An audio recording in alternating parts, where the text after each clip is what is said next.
Exactement. Alors, c'est clair que le pardon, c'est par le don. Et souvent, j'entends dire ah oui, mais on peut pas tout pardonner. Et puis, si je pardonne, ben, il va recommencer ou elle va recommencer, donc je veux pas pardonner. Ok. Il faut savoir que le pardon libère qui avant tout? Soi. Hmm. Parce que tant qu'on n'a pas pardonné, c'est comme s'il y avait un lien hyper important, certes virtuel, mais on sait maintenant que le virtuel, eh bien, c'est comme si c'était réel, entre cette personne qui m'a blessée et moi. Donc, je ne suis pas libre. Le pardon va déjà me permettre de libérer. Après, si on se met sur un plan plus spirituel ou de la conscience, il faut savoir qu'on est tous venus sur Terre pour expérimenter des jeux. Et il y a encore une autre petite histoire, si vous voulez, si on a encore le temps. C'est le jeu des petites âmes qui, avant de venir sur Terre, sont en train de viser des petites âmes, des êtres de lumière, voilà, très très lumineuses, etc. Et puis il y en a une qui dit « Oh, moi j'ai envie d'aller faire un voyage sur Terre. » « Ah bon? Et qu'est-ce que tu as envie d'apprendre? » « Ben j'ai envie d'apprendre le pardon. » Oh, toutes les, hop, elle baisse la tête, oh ben, hop là, ça recule. Qui vient avec moi? Hop, encore une fois, tout le monde se recule. Et puis l'âme la plus évoluée, la plus lumineuse, dit, moi je descends avec toi. Oh ben non, pas toi, on a besoin de toi ici. Tu es tellement important, tellement évolué que... Non, mais je descends avec toi.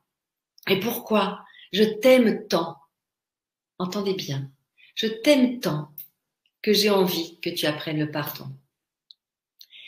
Ça me frissonne parce que croyez-vous que cette âme évoluée va faire dans cette incarnation?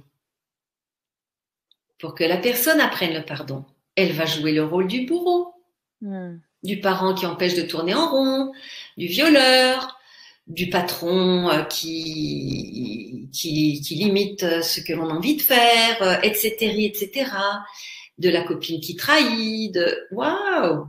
Parce que si j'ai décidé avant mon incarnation de pouvoir apprendre le pardon, eh bien, il me faut bien un deuxième mousquetaire pour pouvoir me confronter justement à ça.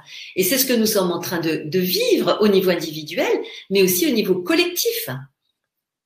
Donc, revenons dans notre cœur et